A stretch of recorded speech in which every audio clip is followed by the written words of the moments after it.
So for the better part of 26 years, my mind was in charge of me. Yeah. Which is why I made all these horrible decisions. Once you take control of your mind, you start making decisions for yourself versus your mind making decisions for you. For me, my routine is every night I stretch out. And I stretch out for 2 or 3 hours every single night without fail. Yeah. And while I'm stretching out, I'm thinking about my plan for the next day. And I'm thinking about all these different obstacles that may come up. So basically, a lot of us aren't prepared for life. We get up willy-nilly and just hope life is going to happen. It is going to happen, but it's going to happen with a prepared mind or an unprepared mind. Most people attack life with an unprepared mind. What I do is I try to account for all things that could happen, might happen, probably will happen, and then the unknowns. So basically, I can't account for everything, but I do know there could be some things that come up in life that you need to be ready for. I know for a fact I'm not going to want to work out tomorrow. Therefore, I'm preparing my mind for that. I don't want to do that. I know tomorrow will come with some difficult decisions to make. It may come with getting a phone call saying someone died, this happened, that happened. I'm always preparing myself, not in a morbid way, but just like, look, man, be ready for life. Don't let life just start attacking you left and right. Make sure that you start to build a mental armor so then you're ready for life. And that comes with a very physical way, and the physical helps out the mental. It was something I realized I had zero discipline, zero self-discipline. And I realized I have to start developing this. And I started really because I was horrible at reading and I was horrible at writing. I have so many learning disabilities, not even funny. So I just sit down at the table and spend so much time in this, reading and writing and learning. And that kind of translated over to my self-discipline with working out. So that's where it started. I started when I was about 16 years old and said, well, I'm a 4th grade reading level. Let me go ahead now and start really focusing because I'm not going to get in the military because I got to pass the test. Yeah. So that's where it started for me. It's more important to own your weaknesses. You have to really triple down on those, man. Because why? You want to become a full human being. We like to run away from weaknesses. Like, for instance, if you're good at running, all you want to do is run. If you're great at reading, you have several books. But we don't do those things that we're not good at. So for me, I realized, shit, man, like I keep on running away from these things I'm not good at. I have to dive into these things. I have to become one with these things. And that's what happened. And so I own them both. Yeah. And I talk very openly about them both. I can't do it. There may be some days I get up with poopy pants and I'm like, you know what, man? Fuck this, man. Like, what am I training for? I have no race on the docket. Why am I having this such a structured life? Why? And I'm like, you know what? I'm good. I'm done. I retire every day. Yeah. I'm done with this shit. And I sit around and I say, okay. And then this is my thought process. So you want to be normal.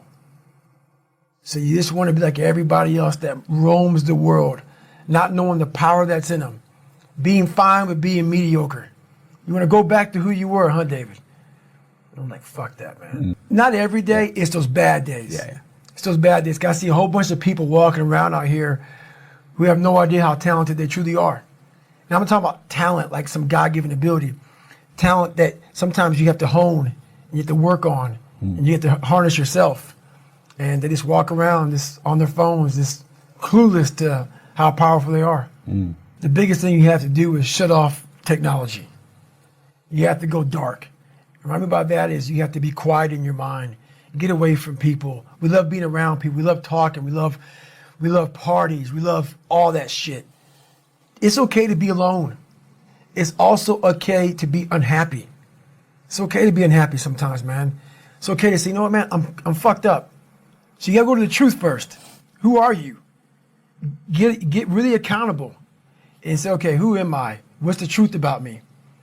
Get to that dark place in your mind. Figure out, it may take months, it may take years. Figure out your purpose. Figure out what you want to be in life. And then from there, okay, I have my purpose. It may take a long time. No one knows their purpose because it's too loud. Find your purpose. From there, all right, you got to start planning. People love the planning phase because it's very comfortable. Then from the planning phase, you got to go to execution. So the execution phase, what we all hate. because that's where the real work begins, and that's when the failure happens, and the failure. So, but that's kind of how you have to do it. Honestly, what's funny about this is people may hear all this and say, God, this guy's such a structured guy, talking about demons, getting over things. That sounds like his whole life. It's true, but I'm the most peaceful person on the planet Earth, even with like the conversation. I got to go to the gym. I have to do this, I have to do that. Every day I'm winning. Every day I'm winning the other voice in my head. So I'm at peace with myself. The things I do for fun are like me bettering myself. Yeah. I love sports. I love watching sports, but I also love accomplishing and overcoming myself every day. Because every day is a battle. Every day is a battle because your mind wants to choose the path of least resistance. Every day. But you don't become better by ever doing that. You become normal. And I don't want to be normal. So it may not be a life for everybody, but I find a lot of peace in not being normal in my life. To be at the point of your life where you don't care about being judged. You can be in a room of 1 million people and they all hate you, and you walk in and you go like this. Not because you're angry at them, because you know yourself. Inside and out, and you know that you've put yourself through hell to be where you're at today. You've walked the walk, you've talked the talk, and you've walked the walk. And that's, to me, what it's all about. It's all about putting those boots on the ground and getting after it every day. And once you do that, you have a feeling about yourself that no one can ever take away or even understand. Yeah. Oh, yeah. Life beat me the fuck up bad. I mean, I was knocked out in the 12th round of a 15-round, heavyweight bout. I was knocked out. But what happened was, in the 12th round, when the challenger turned his back on me, I was getting the fuck up. And I got up and won the next 3 rounds and knocked that motherfucker out in the 15th round. So that's my mind about can't hurt me. I was hurt, man. Like, literally, I had to overcome so much those first 26 years of my life. And I still do every day today. It's not over. Nah. But the mentality of can't hurt me is just that. No matter what's in front of you, man, you have to face, you have to confront, you have to overcome and move forward. So my father, some of the kids that bullied me, my learning disabilities, all these things I went through in life, stuttering, has so many different issues, failing. I had to overcome them, or they would have overcame me. Yeah, those scars are real. Those scars are proof that, your past is real. So they're never going to go away. I own them, but I'm proud of my childhood. I'm proud because without all of these lessons in life, and everybody says this bullshit, I mean it. I mean it, because I was able to look at my childhood and how I grew up as the ultimate training ground for my life. There has to be some people on this planet Earth who have my mentality. As gross as it is to some people, and as far off as it is and not understood, there has to be some people like me on this planet Earth. Has to be some warriors out there that are able to take this mindset and do something with it. So that right there, once you are able to look at your life and realize that all these bad things are actually the ultimate training ground for what you're going to, encounter in life, you start looking at your past very differently. I was angry once I was able to uncover the rug and look at all these different shells that I collected over the years and say, wow, that fucked me up. And that one fucked me up even worse than that one. And shit, that one was real bad. And because what happens is when you start to collect all these shells, and these shells are bad things of your life, and you put them in your nice treasure chest and you hide them, because it reminds you of where you were at, but you don't want to visit them all the time. When I started visiting these shells, I was like, my God, man, it was a tough way to go. But now looking back on it, man, I don't have any more shells. So now you have to learn to, now what's your passion? Yeah. So now my passion is still trying to find out what is left, what is more. Can I be driven without the anger? And I can be. I've only dissected 44 years of my life. While I'm still living, I'm still in my live autopsy. So, right now, until I'm dead, I'm still examining human potential. How far can the mind go? How far can we go as human beings? So that's, I call myself the Stephen Hawkins of the mind. He was obsessed with everything he ever dove into. The guy couldn't walk or anything, so he was like the mind. That's one thing he didn't want to lose. And I became obsessed with it because it's the one thing that controlled me. So I became obsessed with this. What is this fucking thing up here that just has me on a tightrope and just walks me into all these horrible decisions I make and makes me feel so pathetic and weak and insignificant and dumb and stupid and everything. I got to get control of this thing. But it's amazing that once you get control of that thing, how far you can go. I'm big into visualization and also self-talk. But also like, where do I want to be in life? Where do I see myself? And then I start making these plans and how I'm going to get there. And I don't deviate from that plan. So that's kind of how I do them now. I mean, it's a lot more to it than that, but it's a lot of quiet time. I shut out a lot of noise. I only have people in my life that need to be there. If you don't need to be in my life, I'm not about acquiring more friends. I'm not about noise. I'm about, okay, are you trying to go somewhere? You can jump on board. If not, I don't want to hear all your problems. Do you have a solution for your problem? That's what I'm all about right now. So I'm not about whining, bitching, complaining. I'm about, okay, we need to go this way. So that's the biggest thing.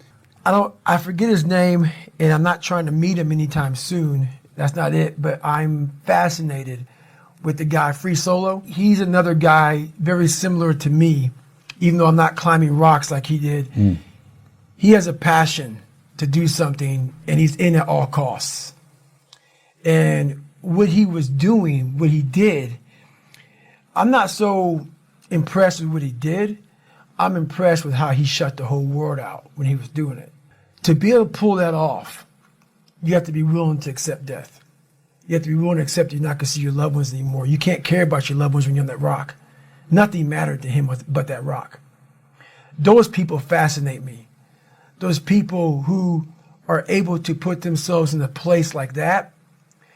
And very few people understand that. To want something so badly. I'm not saying that, because I don't think he believed that he was going to die. I don't. I believe that he was willing to sacrifice everything to pull that off. Those are the people, and there's very few people like that who are willing to say, you know what, man, you don't get me because your feet are nice and firm on the ground. That's where you want to put them.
But for me, there's more to life than that. And for him, You're my dandelion, good luck.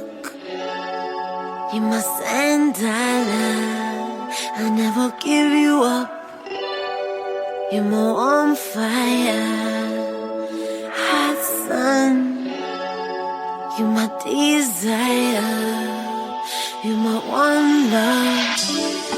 Do you wanna ride, baby? Cause I take it real slow. Do you wanna ride, baby? I got some places we could go. Got the backseat bumping, we could back it up. Al Green singing, go and turn it up. Wanna lean back, baby, can we loosen up? Cause you got that key, go and start me up.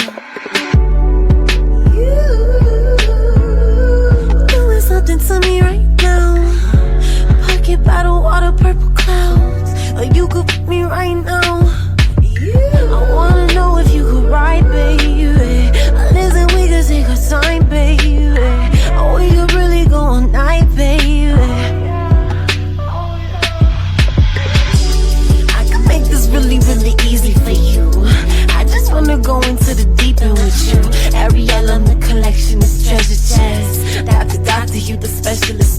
specialist, and this love is relentless. I'm shutting doors on these old. Loyalty, my movement, I ignore and just roll, 'cause I never.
You're my dandelion, good luck. You're my sandala, I'll never give you up. You're my on fire, hot sun.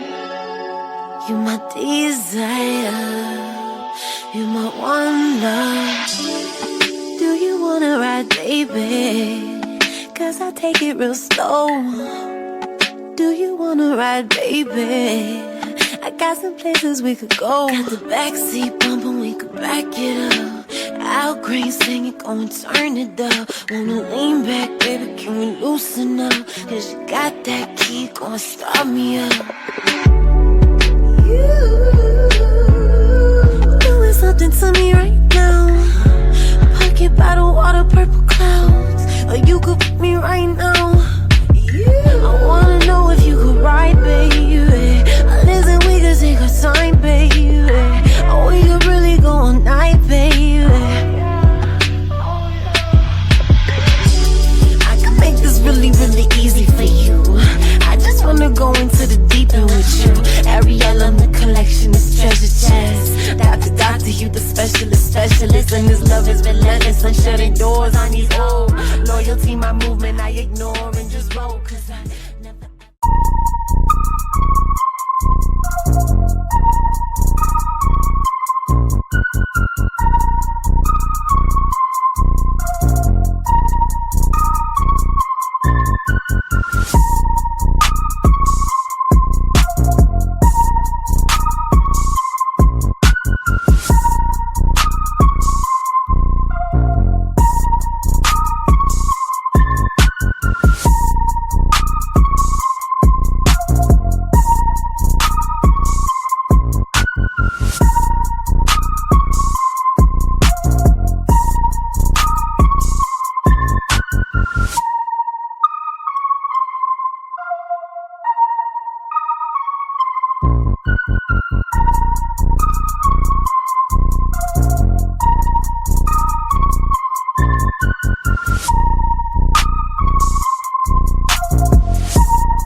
That lasted, I don't know, 3-4 hours. That took him, I don't know. It took him a while. It's over now. He risked everything for just a few hours on a rock.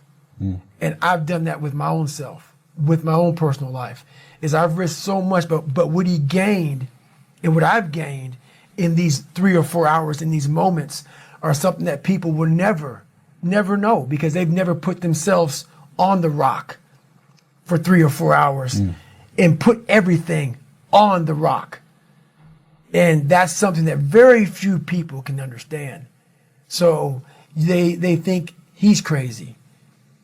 And those are the people I can't talk to because it's not craziness. He found something like I found something. I found this. I'm exploring this. He was exploring this. He explored it on the rock. I explored in different venues. So those are the amazing people. That's what I find amazing, who are willing to say, look, honey, I love you, but you have to understand something. I have to go away for a while here. I may not be with you all the time because it takes 100% focus to pull this off. I need quiet. I need dedication. I need sacrifice from myself. And I need full support because it's going to cost everything to do this one thing that takes 3 or 4 hours. That's the dedication I'm looking for. Right. And that's the dedication that does not exist in this world. Does not.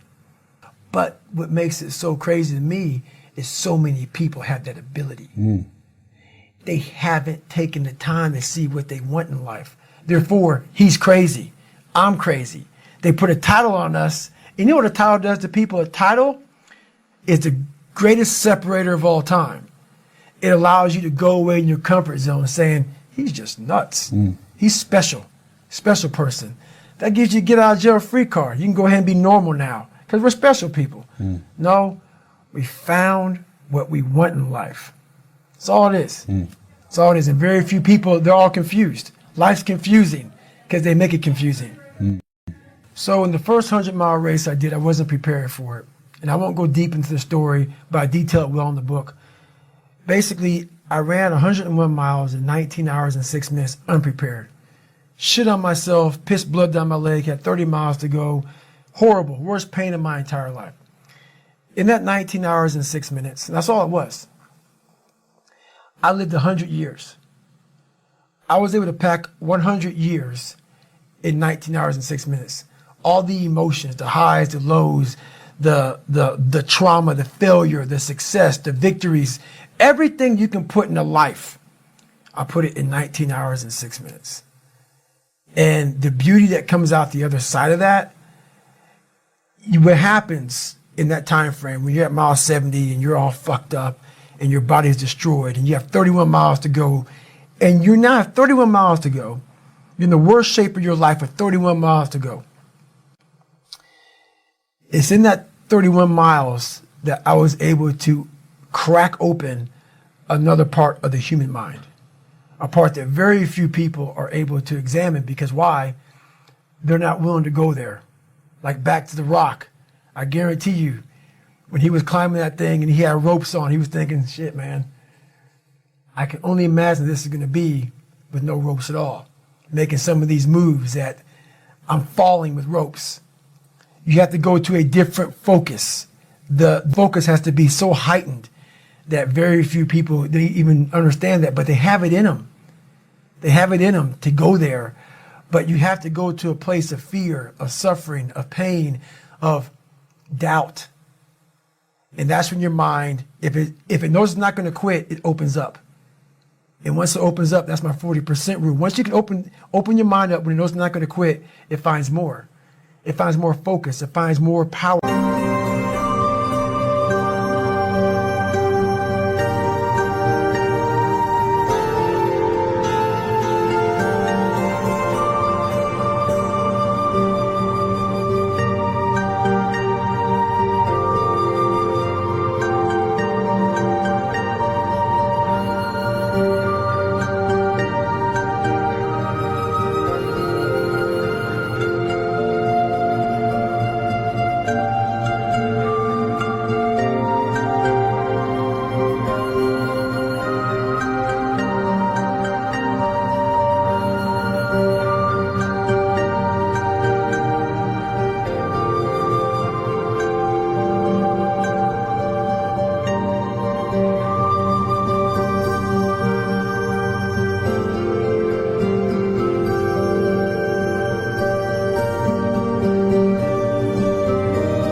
More drive, and that's what gets you through the 31 miles. That's what gets him so hyper focused on that one little nodule to put his finger on, and that's what you find in those moments. But without those moments, you don't know what you're capable of because you're living a very structured life without risk. It's not addictive at all because you don't want to live there, you know, but it's definitely a place that makes you look at people very differently. Because once you see, it's different if I was born with a silver spoon and everything was given to me and life came easy. But knowing where I came from and where I'm at now, just because I was able to crack open a few more doors, that's what's disappointing for me, for other people. You know, so it's not that I want to live there. I know I can go there. And once again, I know other people can go there. So I guess that's the thing with me is I know I have the ability now to go to a place that's very, very hyper-focused, that I can accomplish some pretty amazing feats. Not because I'm amazing, because I allowed my mind to be open-minded for the possibilities of what can I achieve. Well, the thing about it is funny, man, all these catchphrases, people always say, you know, failure is a part of life and failure is how you grow. I've said all that stuff before, but it really is a bunch of shit. You know, I'm so tired of hearing all these fucking cliche fucking, you know, like goal setting fucking posters and all that shit. Half the people who write that shit aren't even doing the shit they're talking about. Half the people talk about failure, you know, they're fucking millionaires sitting back at some nice house or whatever the fuck they're talking about. So it makes me fucking nuts. The reason why I believe I can talk on failure is because I'm still failing today, and I'm failing in a major way, and I'm living when I'm talking. So many people who talk about all this shit, they're has-beens. They're people who used to do it back in the day, now talk about it. Are you living it today? So for me, failure is something that you should be afraid of. It should be afraid of, but that's why you should go out there and challenge yourself to fail. Because if you're not failing at something, that means you've set your goals to pass, to succeed at everything you do, which means you're not setting your goals high enough. So for me, okay, I'm gonna go out and break the Guinness Book of World Record for pull-ups. Lofty goal, which is why I failed it twice before I finally got it. I knew going into everything I've ever done in my life, Navy SEAL training, 3 times before I got it. Everything I've ever done in my life took me 3 times before I got it. I knew that there was a huge possibility of failure. But what I gained from failure is this. When you see a movie and you watch a movie about a person who keeps failing, and at the end, they succeed, how do you feel after you watch that movie? Amazing, right? Yeah. I become the movie. I want to feel how I feel watching someone else in the movie. When I watched Rocky get his ass kicked and I watched all these different things of failure, I was able to put myself there and say, God, man, how much do you feel now that you finally got there? That's what failure has done to me. I've watched so many things and watched someone succeed at the end of it. It's like, God, I want to feel like that. But failure causes that one feeling. Without that failure involved, you don't have that feeling.